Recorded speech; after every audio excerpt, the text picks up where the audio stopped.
Bonjour Jean-Claude Fricou. Bonjour Claude Autran. Vous êtes inspecteur d'académie, inspecteur pédagogie régional de STI dans l'académie de Clermont-Ferrand. Votre lettre de mission académique intègre la valorisation du numérique éducatif. Comment cela se traduit-il dans votre action d'inspecteur ? Mon action d'inspecteur dans ce cadre-là consiste à faire en sorte que le numérique ne soit pas du numérique pour le numérique, mais soit vraiment à des fins pédagogiques. Et c'est dans ce cadre-là que dès le début de mon métier d'inspecteur, avec ma collègue Sylvie Lafragette, inspectrice d'anglais, nous avons choisi de constituer notre mémoire d'études autour de l'utilisation pédagogique des tablettes. Alors, l'utilisation pédagogique des tablettes par les élèves en collège et en lycée ? Par les élèves en collège et lycée, effectivement. Donc nous avons visité plusieurs établissements, accompagnés de collègues chefs d'établissement, qui eux aussi étaient dans le cadre de leur formation. Et nous avons rencontré des chefs d'établissement, d'autres chefs d'établissement, des enseignants, des parents d'élèves et des élèves, en mettant une focale sur des élèves à besoins éducatifs particuliers et voir comment le numérique pouvait les aider et s'intégrer vraiment dans une pratique pédagogique qui les aidait dans leur apprentissage. Très bien. Et alors, c'était des études particulières que vous avez mis en œuvre ? Alors, on a commencé par des observations, des interrogations, et puis ensuite nous avons fait un bilan et on a présenté dans le cadre de notre formation statutaire, nous avons présenté ces travaux avec plusieurs constats. Des constats qu'en voulant bien faire parfois pour aider ces élèves, on ne les équipait pas forcément des bons outils et notamment beaucoup d'élèves qui ont des besoins éducatifs particuliers sont équipés d'ordinateurs et on s'aperçoit qu'en voulant les aider, parfois peut-être qu'on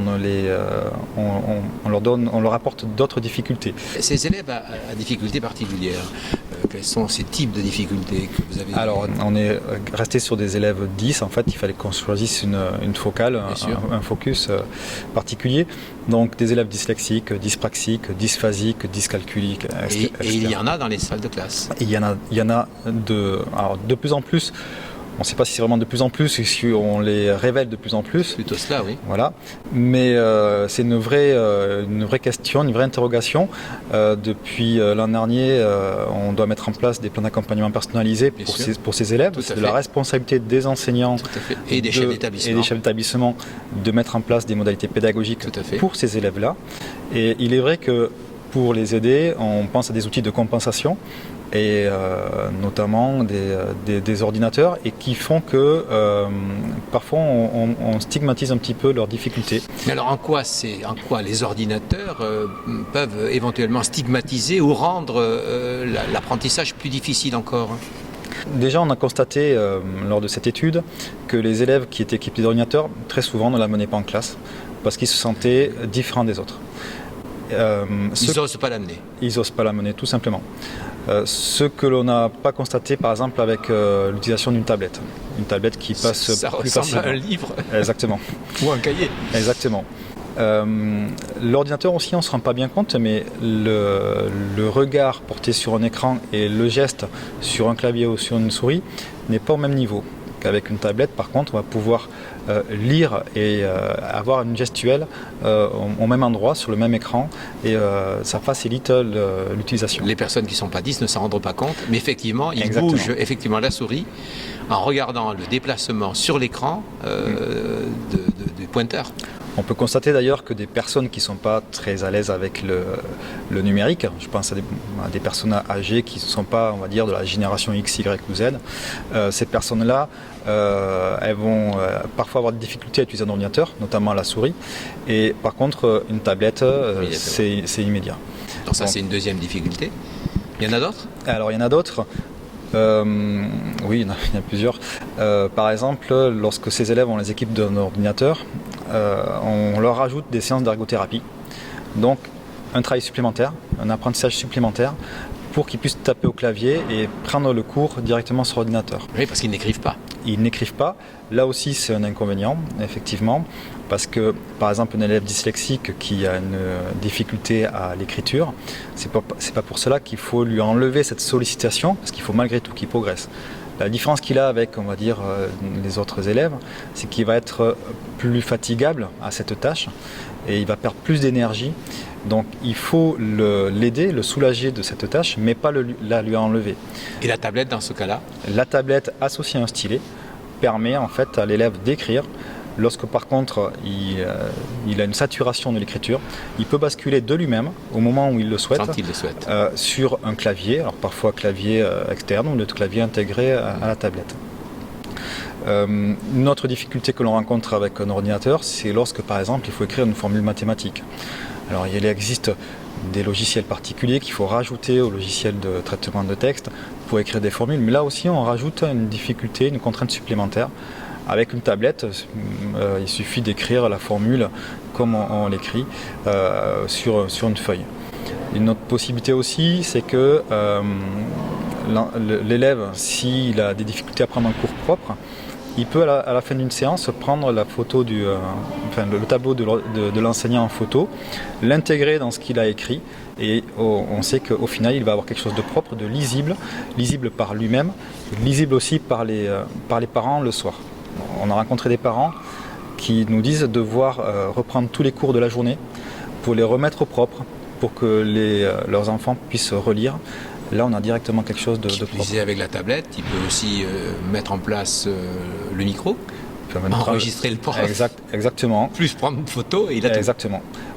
Ces élèves-là sont souvent plus à l'aise à l'oral et donc là aussi, on peut y intégrer des enregistrements. Donc ma collègue justement, inspectrice d'anglais, a beaucoup travaillé là-dessus au niveau des langues avec des micro-enregistrements faits par des élèves et ensuite intégrés dans la tablette. Une autre chose qu'on a constaté aussi avec l'utilisation du numérique, mais là ça va au-delà de ce qu'on a dit jusqu'à présent, c'est qu'on a des élèves qui ont une trace de tout ce qu'ils ont fait dans toutes les disciplines et dans les dernières années en fait qu'ils ont travaillé. Par exemple, on a demandé à des élèves, c'était une élève de 2e année BTS, si elle avait la possibilité de nous montrer ce qu'elle avait fait en 4e, 5e. Et elle pouvait le montrer parce qu'en fait tout était mémorisé, comme nous d'ailleurs on fait lorsqu'on travaille avec un disque dur ou autre. Chose que l'on n'arrive pas à voir avec un élève qui a un classeur ou un cahier. On a rarement des élèves qui gardent leur classeur ou leur cahier plusieurs années d'affilée.